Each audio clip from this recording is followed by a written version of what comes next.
মায়ের পেট থেকে সারা দুনিয়ার মানুষ যেভাবে আসে, নবী করিম সাল্লাল্লাহু আলাইহি সাল্লামের এ ব্যাপারে কোনো ব্যতিক্রম হয় নাই। তাকে তওয়াফ করার জন্য কাবা শরীফ যায় নাই।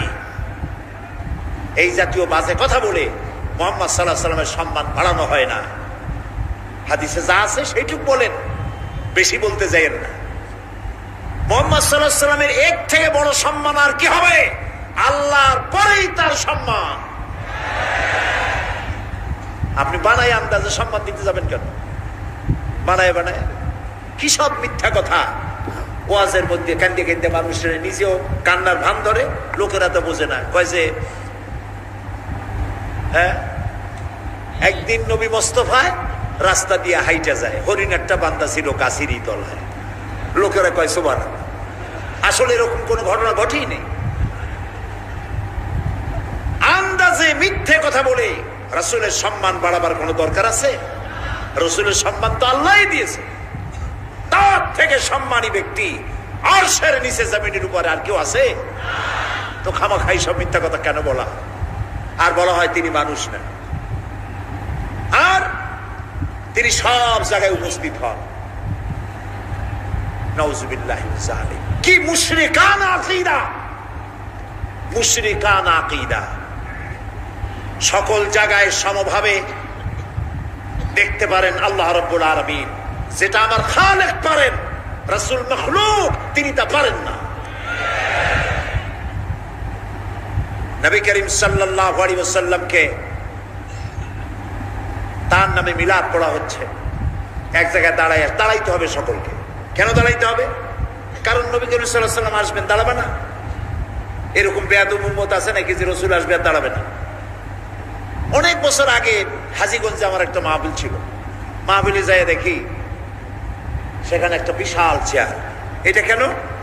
বলছে ওই চেয়ারে আমরা এখানে তো মিলাদ পড়বো, রাসূলুল্লাহ আসবেন, তার জন্য একটা চেয়ার রাখবো না? আমরা এত বেয়াদব উম্মত, তার জন্য একটা চেয়ার সাজাই রাখছি। আমি বললো ওই চেয়ার আগে নামাও, তারপর ওয়াজ করবে, আগে ওয়াজই করবে। তোমরা তো এটাও করে ছাড়বাই পরে ভাত খাইতে যাই একটা বড় প্লেট রাখবা, রাসূলুল্লাহ আসবে, তারে ভাত না দিয়ে আমরা খাই কেমন? নাউযুবিল্লাহ।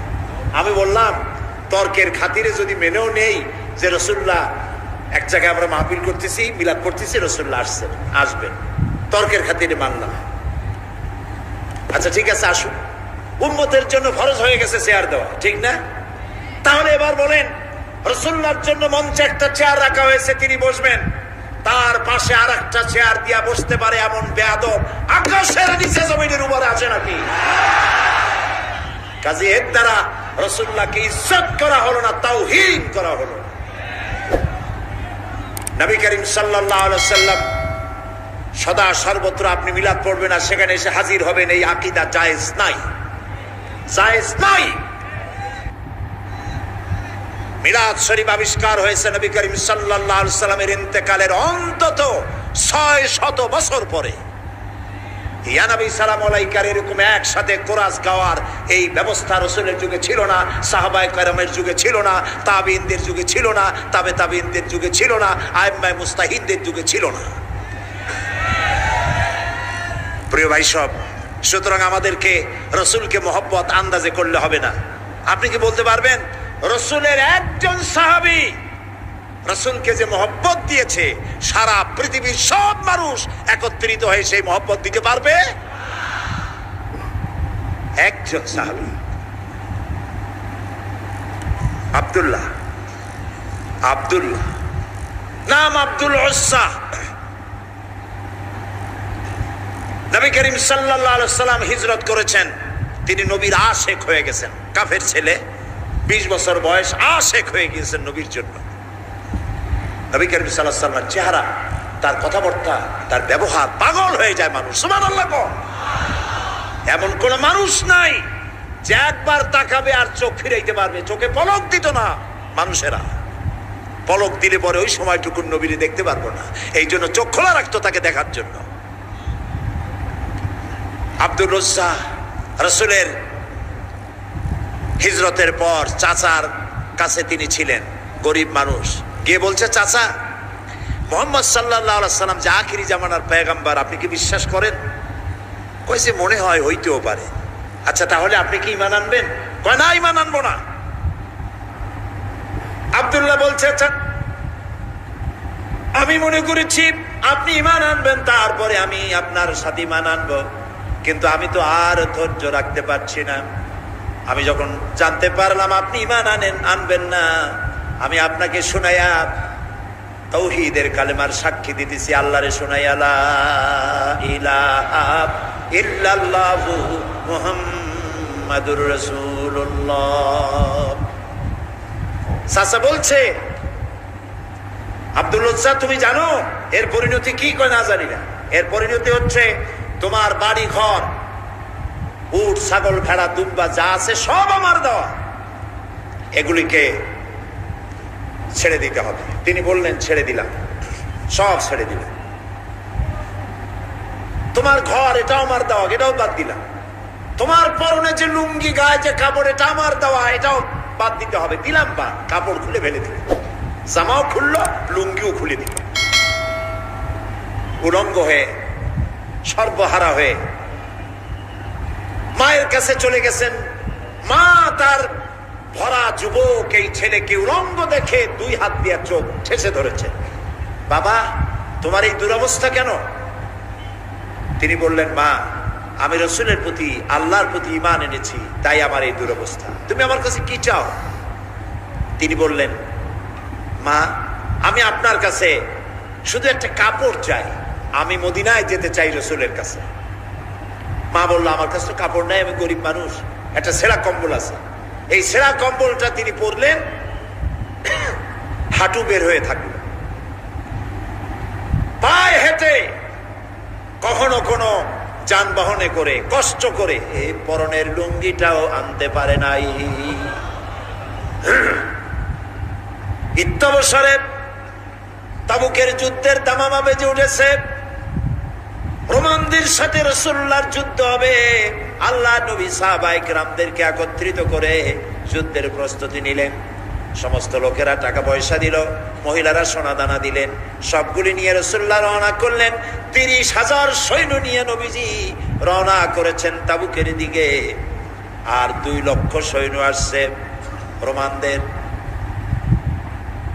কিছু দূর যাওয়ার পরে হযরত আব্দুল্লাহ নবীজির সামনে এসে দাঁড়ালেন, বললেন ইয়া রাসূলুল্লাহ সাহাবায়ে কিরাম পুরুষ আর নারীরা যা তাদের কাছে ছিল সব খুলে খুলে আপনাকে দিয়ে দান করেছে জিহাদের জন্য, আমার কাছে কিছুই নাই, আমি তো কিছু দিতে পারলাম না। হে রাসূল আমি আপনার কাছে দোয়া চাই, আপনি আমার জন্য দোয়া করেন, আমি যেন এই জিহাদের ময়দানে আমার জীবনটা দিয়া যেন ইসলামকে সাহায্য করতে পারি। নবীজি বললেন একটা গাছের বাকল নিয়ে আসো। হযরত আব্দুল্লাহ গাছের বাকল নিয়ে আসলেন। আল্লাহ নবী বাকলটা হযরতে আব্দুল্লাহর হাতে বেঁধে দিয়ে বললেন আয় আল্লাহ আমি আব্দুল্লাহর রক্তকে কাফেরদের জন্য হারাম করে দিলাম। হযরতে আব্দুল্লাহ কেঁদে উঠলেন, বললেন ইয়া রাসূলুল্লাহ আমার আশা ছিল জিহাদের ময়দানে যুদ্ধ করে শহীদ হয়ে জান্নাতে যাব, আর আপনি আমার রক্ত কাফেরদের জন্য হারাম করে দিলেন। আল্লাহর নবী বলেন আব্দুল্লাহ কোনো চিন্তা করো না, এখন যদি তোমার জ্বরেও মৃত্যু হয় ঘরের মধ্যে বসে আল্লাহ তোমাকে শাহাদাতের দরজা দিবে। তাবুকের প্রান্তরে সাহাবায়ে কেরাম উপস্থিত হলেন। রোমান 2 লক্ষ সৈন্যরা, আল্লাহর নবী নিজে এসেছেন শুনে ভয়তে পালিয়ে গেল। বিনা যুদ্ধে জায়গা দখল হয়ে গেল। নবীজি সেখানে 20 দিন অপেক্ষা করলেন, চতুর্দিকে দ্বীনের দাওয়াত ছড়াতে লাগলেন। একদিন নবীর কানে খবর গেল, আয় আল্লাহর নবী ওই যে আব্দুল্লাহ যার হাতে আপনি বাকল পরিয়ে দিয়েছিলেন, ওই আব্দুল্লাহ আজকে রাতে কয়েকদিন জ্বর ভোগার পরে তিনি ইন্তেকাল করেছেন। নবীজি তাকে গোসল এবং কাফনের ব্যবস্থা করতে লাগলেন, করতে বললেন, এবং নিজে গিয়ে জানাজার ব্যবস্থা করবেন বললেন। কবর খোঁড়া হলো, কবরের পাশে একজন ছোট্ট একটা লাইট নিয়ে দাঁড়ায় আছেন, টিম টিম করে জ্বলছে। 2 জন সাহাবী আব্দুল্লাহকে হাতে উঁচু করে ঘাড়ে করে বহন করে আনতেছেন, আর কবরের ভিতরে একজন দাঁড়ায় গেছেন। লাশ ধরার জন্য। যিনি কবরের ভিতরে দাঁড়ানো, তিনি বলতেছেন, তোমরা লাশ বহন করে যারা আনতেছো, তোমার ভাইকে আস্তে আস্তে আনো, যেন তোমার ভাইয়ের সঙ্গে যেন বেয়াদবি না হয়। কবরের ভিতরে দাঁড়িয়ে যিনি আব্দুল্লাহ লাশ ধরে কবরে শোয়াই দিলেন, তিনি আর কেউ নন, তিনি রহমতের নবী, বিশ্ব নবী মুহাম্মদুর রাসূলুল্লাহ। নিজ হাতে কবরে শোয়াই দিলেন। বহন করে যারা এনেছিলেন তারা হলেন আবু বকর, ওমর রাদিয়াল্লাহু তাআলা আনহুমা, আর আলো নিয়ে যিনি দাঁড়িয়েছিলেন তিনি হযরত বেলাল। কবরের ভিতরে আব্দুল্লাহকে শুইয়ে দিন, তার উপরে মাটির আচ্ছাদন দিয়ে নবীজি দুইখানা হাত আল্লাহর দরবারে তুলে ধরে বলেন, রব্বুল আলামিন, আজকের সন্ধ্যা পর্যন্ত আমি আব্দুল্লাহর উপরে খুশি ছিলাম, রাজি ছিলাম। আয় আমার আল্লাহ, তুমি আব্দুল্লাহর প্রতি খুশি আর রাজি হয়ে যাও। হযরত আব্দুল্লাহ ইবনে মাসউদ রাদিয়াল্লাহু তাআলা আনহু তিনিও সেখানে উপস্থিত ছিলেন। তিনি কেঁদে উঠে বললেন, আহারে, আজ যদি আব্দুল্লাহ লাশ না হইয়া আমার লাশটা যদি হইতো, ভাগ্য ভালো হয়ে যেত। নবীজি বলছেন, আয় আল্লাহ, আজকের সন্ধ্যা পর্যন্ত আমি আব্দুল্লাহর উপরে রাজি, তুমি আব্দুল্লাহর প্রতি রাজি হয়ে যাও। সুবহানাল্লাহ। প্রিয় ভাই সব, একজন সাহাবী রাসূলকে যে সম্মান দিয়েছে, ভালোবাসা দিয়েছে, সারা দুনিয়ার মানুষ এই ভালোবাসা একত্রিত হয়ে দিতে পারবে না। সুতরাং ইয়া নবী সালামু আলাইকার মধ্যে মহব্বত না, মহব্বত হলো রাসূলের দেওয়া আদর্শ বাস্তবায়িত করার মধ্যেই মহব্বত। হক কথা বলার জন্য রাসূল মার খেয়েছেন, সাহাবায়ে কেরাম মার খেয়েছেন। আমরা হক কথা বলতে ভয় পাই, অনেকে ভয় পান হক কথা বলতে। হক কথা বলতে যদি দাওয়াত না হয়, যত পারা যায় মাইজিয়া ঘষিয়া কথা কইয়া টইয়া কোন রকম গোলে মালে যাবে দিন, পকেট ভরলেই হয়, ঠিক কিনা? পকেট ভরার কাম হাদিয়া তওবার কাম। প্রিয় ভাই সব, এটা হাদিয়া তওবার রাস্তা না, এ রাস্তা রক্ত পিচ্ছিল, এ রাস্তা বড় কঠিন, দান দান শহীদ হওয়ার রাস্তা, কাঁচা কলিজা চাবায় খাওয়ার রাস্তা। হযরত হামজা রাদিয়াল্লাহু তাআলা আনহুর কলিজা চাবায় খেয়েছিল কাফেররা। এই কষ্ট করার পর ইসলাম এসেছে। ইসলামকে টিকিয়ে রাখতে হবে এবং দুনিয়ার সামনে প্রমাণ করতে হবে মুসলমানেরাই কেবলমাত্র আদর্শবান, পৃথিবীর শান্তি স্বস্তি মুসলমানেরা দিতে পারে, ইসলাম দিতে পারে, এটা বুঝাতে হবে। কিন্তু যে পথে আমাদের লোকেরা রওনা হয়েছে, এই পথ আসল পথ নয়। একজন ব্যক্তির পিছনে দৌড়ানো, শখসপরস্তি, ব্যক্তি পূজা, মাজার পূজা, পীর পূজা, এইসব পূজা দিয়ে গোটা দেশ কোথায় যাচ্ছে? আদর্শ ছেড়ে। প্রিয় ভাই সব, এই জন্য আমাদেরকে বুঝতে হবে, এই ধারণা বদ্ধমূল করে নিতে হবে, আল্লাহ যত নবী পাঠাইছেন সব নবীরা কি ছিলেন? মানুষ। বলেন সবাই। কিন্তু কাফেরেরা এটা মানতে পারে নাই।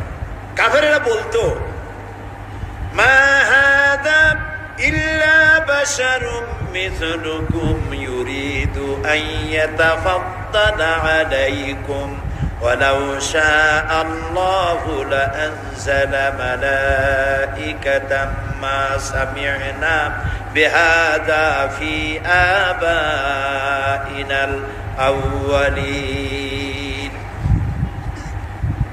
মা হাদা ইল্লা বাশারুম মিথলুকুম, এই যে নবী, এ তো মানুষের মতো। এটা কি কথা? তার আলাদা একটা ফজিলত আমাদের উপর থেকে কি হবে? আল্লাহ যদি ইচ্ছে করতেন তো ফেরেশতাই তো পাঠাই দিতেন নবী করে আমাদের জন্য। মা সামি'না বিহাযা ফি আবাইনাল আউয়ালিন, এটা আমাদের বাপ দাদার মুখেও কোনোদিন শুনি নাই যে মানুষ নবী হয়। এটা কথা হইল? এ কি নবী? তারা বিশ্বাস করতে পারত না। তারা বলতো, মা হাদা ইল্লা বাশারুম মিসলুকুম ইয়াকুলু মিম্মা তাকুলুনা মিনহু ওয়া ইয়াশরাবু মিম্মা তাশরাবুন। এ কি নবী যে আমরা যা খাই তাই খায়, আমরা পান করি তারাও পান করে? এই ধরনের চিন্তা তাদের ছিল, ওই কুবুরি চিন্তা এখন মুসলমানদের মধ্যে ঢুকছে। নবীর মানুষ কোয়া যাবে না, কন্যা উজুবিল্লাহ। মুসা আলাইহিস সালাম এবং হারুন আলাইহিস সালাম যখন নবুয়তের দাবি নিয়ে গিয়েছিলেন, কাফেরেরা বলেছিল আনুমিনু লিবাশারাইনি মিসলুনা, আমরা কি ঈমান আনবো এমন দুই ব্যক্তির উপরে যারা আমাদের মতো মানুষ, তাদের উপর ঈমান আনবো, এটা কেমন কথা? মা লিহাদার রাসূল ইয়াকুলুত তুআম ওয়া ইয়ামশি ফিল আসওয়াক, কেমন রাসূল যে আমাদের মতো বাজারে যায়, আমাদের মতো ভাত খায়। ওরা চিন্তা করতো যে রাসূল যিনি হবেন তিনি হয়তো ফেরেশতা হবে বা অন্য কিছু হবে, জিন হবে। আল্লাহ রাব্বুল আলামিন বলেন, পৃথিবীতে যদি সব ফেরেশতারা স্বাচ্ছন্দ্যে ঘোরাফেরা করতো তাহলে আমি এখানে ফেরেশতা নবী করে পাঠাইতাম। আমি যে মানুষের জন্য মানুষ নবী করেছি, এটা তো সারা পৃথিবীর মানুষের জন্য ইহসান করেছি। আমাদের জন্য যদি ফেরেশতা নবী করা হতো তাহলে সেটা কি আমাদের জন্য কল্যাণ হতো না অসুবিধা হইতো? মারাত্মক অসুবিধা হতো। ফেরেশতা তো পুরুষও না নারীও না, তারা তো জানে না মানুষের সমস্যা কোথায়। কলকারখানার মালিকের সাথে শ্রমিকের যখন লাগে, ফেরেশতা বুঝবে কি এটা মীমাংসা কেমন হবে? স্বামী স্ত্রী যখন ঝগড়া লাগে, তো ফেরেশতা কি করে বুঝবে স্বামী স্ত্রীর ঝগড়া লাগে কেন? ফেরেশতা তো পুরুষ না মেয়ে লোক না, তার তো বউ নাই স্বামীও নাই। কাজে আল্লাহ তাআলার এটা মেহেরবানি যে তিনি কি করেছেন, মানুষের জন্য নবী বানাইছেন। কি ওয়ামা আরসালনা ক্বাবলাকা ইল্লা রিজালান নুহি ইলাইহিম ফাসআলু আহলাদ যিকরি ইন কুনতুম লা তা'লামুন। আপনার পূর্বে যত নবী আমি পৃথিবীতে পাঠিয়েছিলাম তারা সব মানুষ ছিলেন, একজনও ফেরেশতা বা জিন ছিল না, সব ছিল মানুষ। সুতরাং হে নবী, আপনি আপনার পজিশন সম্পর্কে জানায় দেন, আপনার অবস্থা সম্পর্কে বলেন। আল্লাহ বলে দিলেন, আপনি বলুন, কুল ইন্নামা আনা বাশারুম মিসলুকুম ইউহা ইলাইয়া আন্নামা ইলাহুকুম ইলাহু ওয়াহিদ। হে নবী, আপনি বলুন, আনা বাশারুম মিসলুকুম, আমি তোমাদের মতোই মানুষ। ইউহা ইলাইয়া, আমার কাছে ওহী আসে। আর তোমার আর আমার, তোমাদের আর আমার ইলাহ এক, আমি তোমাদের মতো মানুষ। কুল ইন্নামা আনা বাশারুম মিসলুকুম, আমি তোমাদের মতো মানুষ। বুঝতেছেন কথা? এই কথার ব্যাখ্যা সব সময় আমি চেষ্টা করি মানুষকে বুঝাবার জন্য। আল্লাহ তৌফিক দিন, বলেন আমি। ইন্নামা আনা বাশারুম মিসলুকুম, আমি তোমাদের মতো মানুষ, এই কথার ব্যাখ্যা দরকার। তা না হলে আন্দাজে দেখবেন এই যে কথা বললাম, যদি ব্যাখ্যা না দেওয়া হয় তাহলে কেউ কেউ আগামীকাল থেকে ওয়াশ করা শুরু করবেন, এই সাইদি আসছিল, আসে বলে গেছে নবী নাকি আমাদের মতো সাধারণ মানুষ। আর লোকেরা কবে নাউজুবিল্লাহ, কই লোক নবী মানুষ, কিন্তু মানুষের মধ্যে দুইটা শ্রেণী। কয়টা শ্রেণী? একটা হলো সাধারণ আর একটা হলো অসাধারণ। একটা মানব আর একটা বলেন মহামানব। রাসূলুল্লাহ মানুষ, মানব কিন্তু মহামানব। তিনি মানুষ, তবে সাধারণ মানুষ নয়, অসাধারণ মানুষ। সুবহানাল্লাহ কহ। মানুষ কোন দিক দিয়ে? মানুষ এই দিক থেকে আমাদের মতো মানুষ, এই দিক থেকে আমরা ঘুমাই, রাসূলও ঘুমায়। আমরা খাই, তিনিও খান। আমরা বিয়ে করি, বাচ্চা হয়, তিনিও বিবাহ করেছেন, বাচ্চা হয়েছে।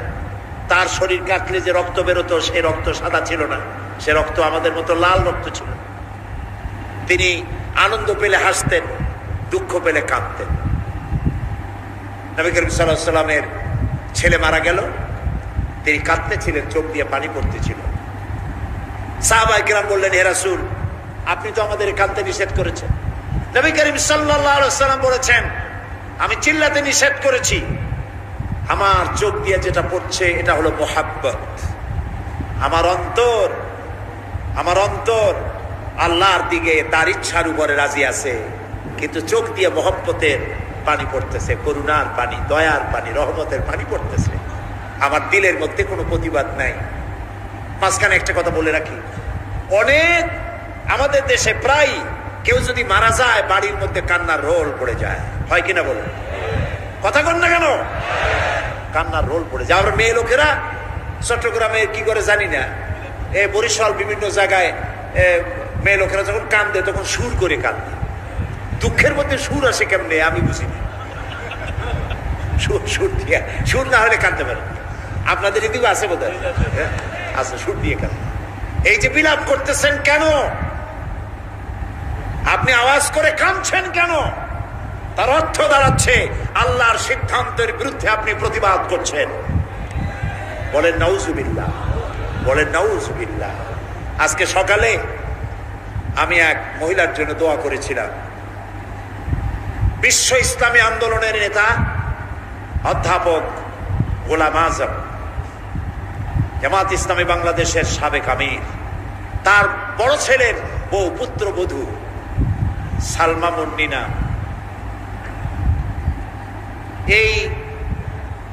তার এই পুত্রবধূ আমাকেও শ্বশুরের মতো ভক্তি করেছে, মহব্বত করেছে। দীর্ঘদিন রোগ ভোগের পরে মারা গেলেন কদিন আগে। আল্লাহ যেন তাকে জান্নাতুল ফেরদাউসের মেহমান বানায় দেন। কথাটা আনলাম এই কারণে, তার ছোট্ট মেয়ে মামুনের স্ত্রী গোলাম আজম সাহেবের নাতনি, ছোট্ট নাতনি নাম নুসাইবা, আমাদের পাশে বসা, চোখ থেকে দরদর করে পানি পড়ছে, মুখে কোনো আহা উহু নাই। আমার স্ত্রীর কাছে শুনলাম, তিনিও দেখতে গিয়েছিলেন, তার কাছে শুনলাম ছোট্ট মেয়েটা মায়ের মুখের দিকে তাকায় আছে, ছেলেগুলো মায়ের মুখের দিকে তাকানো, কোনো শব্দ নাই, শুধু চোখ দিয়ে পানি পড়ছে। একটা মুমিনের বাড়ি কোন মানুষ মারা গেলে এটাই হওয়া উচিত। আপনি আওয়াজ করে কাঁদবেন, তার অর্থ হলো আল্লাহর ফয়সালার বিরুদ্ধে প্রতিবাদ করছেন। বলেন নাউজুবিল্লাহ। আপনার কলিজার টুকরা সন্তান মারা গেছে, আপনি বলুন ইন্না লিল্লাহি ওয়া ইন্না ইলাইহি রাজিউন। একটা গোলাম এর থেকে আর বেশি কি বলতে পারবে? গোলামের কোনো সে নাই। মাবুদের সিদ্ধান্ত, সিদ্ধান্ত কার? আল্লাহ রাব্বুল আলামিনের। সেই জন্য নবী করিম সাল্লাল্লাহু আলাইহি ওয়াসাল্লাম তিনি মানুষ ছিলেন, আনন্দ পেলে হাসতেন, তবে আমাদের মতো হাসতেন না, মুস্কি হাসতেন। আমাদের দেশে মানুষ হাসে, হাসের কায়দা দেখছেন? কত কায়দা! হায় হায়, নাট্য হাসি, বৈশাচিক হাসি, অট্ট হাসি, পাজামার ফিতা ছেঁড়া হাসি, এরকম। নবী করিম সাল্লাল্লাহু আলাইহি ওয়াসাল্লাম যখন হাসতেন শরীর মোবারক কাঁপত না। সুবহানাল্লাহ। কোথায় যাবেন? কি এর নেতা ফেতা মানুষের সাথে নামাজ রোজা কোরআন হাদিস ছাড়িয়ে দিয়ে একটা আসলো, তার পিছনে পাগলের মতো দৌড়ালেন। এটা মুসলমানের কাজ নয়। নবী করিম সাল্লাল্লাহু আলাইহি ওয়াসাল্লাম মুস্কি হাসতেন, দাঁত মুবারকের কিছুটা অংশ দেখা যেত। মুখ ছিল কালো, দাড়ি ছিল কালো, ঠোঁট মুবারক ছিল গোলাপের পাপড়ির মতো লালচে, দাঁতগুলো ছিল মুক্তোর মতো।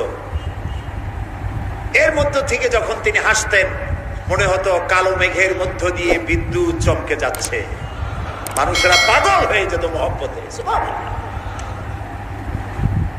তিনি মানুষ, তবে আমাদের মতো সাধারণ মানুষ নন, অসাধারণ মানুষ। আল্লাহ রাব্বুল আলামিন তার শারীরিক শক্তি, মানসিক শক্তি, রুহানি শক্তি যা দিয়েছিলেন কোনো মানুষের সাথে তার তুলনা হবে না। তবে তিনি মানুষ, এতে কোনো সন্দেহ নেই। কথা কি বুঝাইতে পারছি? কথা কি বুঝছেন? জিন্দিগিতেও বলবেন না যে আমাদের মতো সাধারণ মানুষ, কবিরা গুনাহ হবে। সাধারণ মানুষ যদি হয় তাহলে তো তিনি গুনাহ করতে পারবেন। রাসূল কি গুনাহ করেন? সাধারণ মানুষ তো মিথ্যে কথা বলে, রাসূল কি মিথ্যে কথা বলেন? সেই জন্য সাধারণ মানুষ কখনো বলবেন না। তিনি মানব, মহামানব। তিনি মানুষ, অসাধারণ মানুষ। তিনি আল্লাহর নবী, তার পরিচয় হচ্ছে আল্লাহর নবী। গায়ব সম্পর্কে কথা আসে যে নবী করিম সাল্লাল্লাহু আলাইহি ওয়াসাল্লামের গায়বী ইলম সম্পর্কে না, আল্লাহ যেটুকু জানাইছেন তার থেকে বেশি কিছু তিনি জানেন না। আল্লাহ রাব্বুল আলামিন তাকে দিয়ে বলাচ্ছেন, قُلْ لَا أَقُولُ لَكُمْ عِنْدِي خَزَائِنُ اللَّهِ وَلَا أَعْلَمُ الْغَيْبَ وَلَا أَقُولُ لَكُمْ ইন্নী মালাকুন ইয়াত্তাবিউ ইল্লা মা ইউহা ইলাইয়া। বলুন, আমি তো তোমাদের কথা বলি না যে আমার কাছে আল্লাহর বিপুল ধনরাশি আছে, এবং একথাও বলি না যে আমার কাছে গায়েবের ইলম আছে। আল্লাহ তাআলা বলছেন যে বলেন আপনার কাছে গায়েবের ইলম নাই। নবীজি আরো বলেন, ওয়ালাউ কুনতু আ'লামুল গায়বা লাস্তাকসারতু মিনাল খায়র ওয়া মা মাসসানিয়াস সূ। হে নবী, আপনি বলেন আমার কাছে যদি গায়েবের ইলম থাকতো তাহলে আমি সব ভালো ভালো জিনিসগুলি আমার জন্য বেছে নিতাম, আর কোন অকল্যাণ আমাকে স্পর্শ করতে পারত না। নবী যদি গায়েব জানতেন তায়েফের ময়দানে মার খেতেন না। তিনি টের পাইয়া গায়েবী ইলম দ্বারা জায়গা থেকে সরে পড়তেন। ওহদের ময়দানে গায়েব যদি তিনি জানতেন তাহলে ওহদে দান্দার মোবারক শহীদ হওয়ার আগে নিজে সরতেন, হামজা রাদিয়াল্লাহু তাআলা আনহুকে সরাই দিতেন। এগুলো ঠিক কিনা? ইহুদি কর্তৃক একটি ছাগলকে বিষপান করাইয়া বড় বানাইছিল, সেই বিষাক্ত গোশত রাসূলকে খাওয়ানো হয়েছিল। তিনি যদি গায়েব জানতেন তাহলে এটা খাইতেন না, এবং মৃত্যুর সময় যন্ত্রণা উঠত না, কষ্ট পেতেন না। হযরত আয়েশা রাদিয়াল্লাহু তাআলা আনহার ব্যাপারে ইফকের ঘটনায় তিনি যদি গায়েব জানতেন তাহলে মাসাদিক কাল পর্যন্ত ওহীর অপেক্ষায় বসে থাকতে হতো না, নিজের প্রিয়তমা স্ত্রীকে ঘরে ফিরে আনতে পারতেন। এ ধরনের অসংখ্য ঘটনা আছে যার দ্বারা বোঝা যাচ্ছে যে তার কাছে গায়েবের ইলম নাই। অতটা আছে যতটা আল্লাহ জানিয়েছেন। গায়েব কেবলমাত্র কার কাছে? ওয়া ইনদাহু মাফাতিহুল গায়ব লা ইয়ালামুহা ইল্লা হুয়া। একমাত্র আল্লাহর কাছেই গায়েবের ইলম আছে, এবং এই গায়েবের ইলমের চাবিকাঠি কেবল আল্লাহর কাছে, আর কারো কাছে নাই। একেবারে পরিষ্কার কথা। সুতরাং গায়েবের ইলমের ব্যাপারেও আমাদেরকে বিশ্বাস করতে হবে নবী ততটা জানেন যতটা তাকে আল্লাহ জানানো জরুরত বোধ করেছে।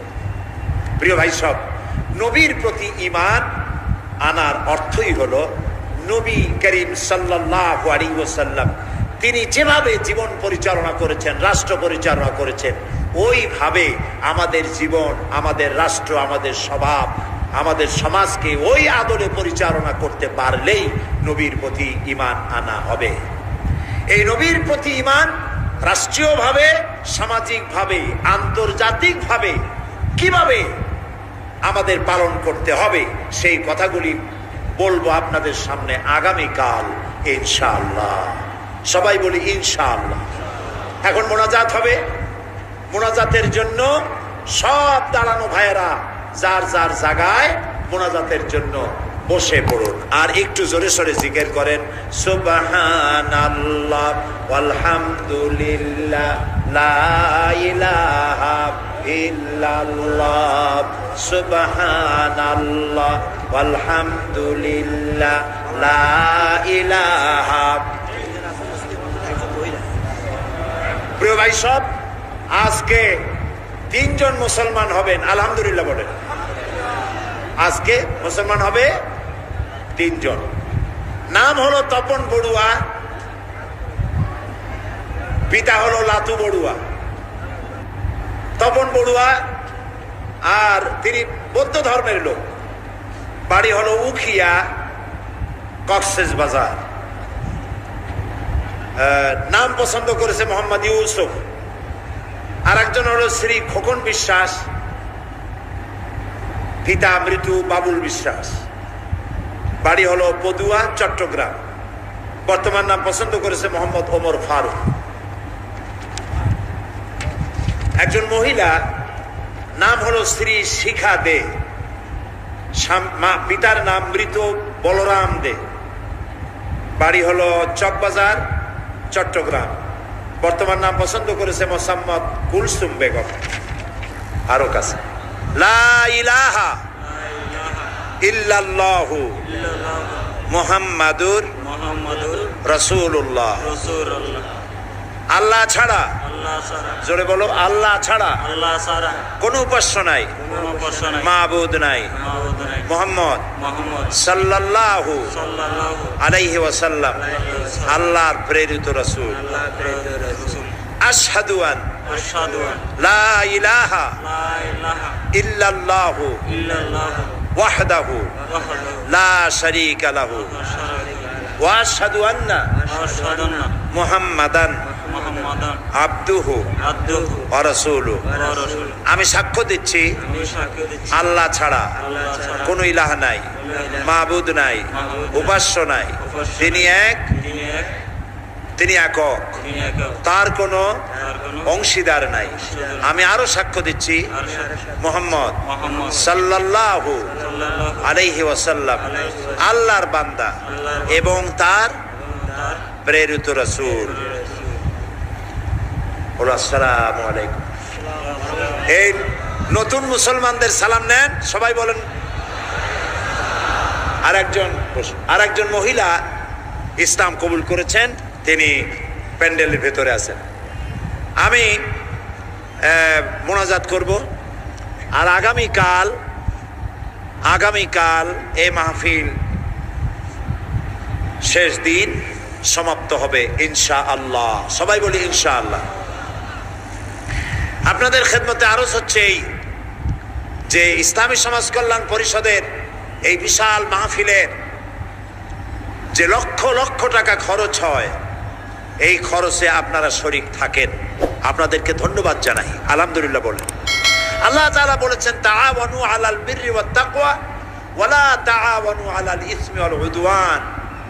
নেক কাজে, ভালো কাজে সহযোগিতা করো। এটা কি নেক কাজ নয়? এটা কি নেক কাজ নয়? কত মানুষ হেদায়েত হচ্ছে, কত মানুষ নিজের বাপ দাদার ধর্ম পরিত্যাগ করে ইসলাম কবুল করছেন, বলেন আলহামদুলিল্লাহ।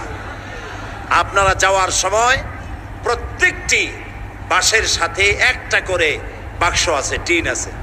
যাওয়ার সময় এই টিনের বাক্সে আপনারা টাকা রেখে যাবেন। আল্লাহ যেন তৌফিক দেন, বলেন আমিন। সবাই দিবেন? আজকে একটু দেখি তো কারা কারা দেবেন, একটু দেখি। যারা দিবেন না হাত উঁচু করে লাভ নাই, যারা দিবেন তারাই হাত উঁচু করে রাখুন, আল্লাহ দেখুক। মাশাআল্লাহ, আলহামদুলিল্লাহ। সবাই বলি আলহামদুলিল্লাহ। আমরা এখনই মোনাজাত করতে যাচ্ছি। আর এত বড় বিশাল জামাত আমরা কোনো মসজিদে তো পাবোই না, মোটেই স্বাভাবিক না। এরকম লক্ষাধিক মানুষ কোনো মসজিদে ধরার কোনো প্রশ্ন ওঠে না। তো সেই জন্য এশার নামাজ জামাতে পড়ে যাওয়ার চেষ্টা করবেন সকলে, আল্লাহ যেন তৌফিক দেন, বলেন আমিন। আগামীকাল সকাল 9টায় এই মাঠে শিশু কিশোরদের সমাবেশ হবে। আপনার বাচ্চা আপনার ভবিষ্যৎ, এই বাচ্চাকে দ্বীনের কথা, ইসলামের কথা শোনাবার জন্য আগামীকাল আপনারা আপনাদের বাচ্চাদেরকে নিয়ে আসবেন। 5 বছর বয়স থেকে 10-12-র মধ্যে, 5 থেকে শুরু করে 12-র মধ্যে।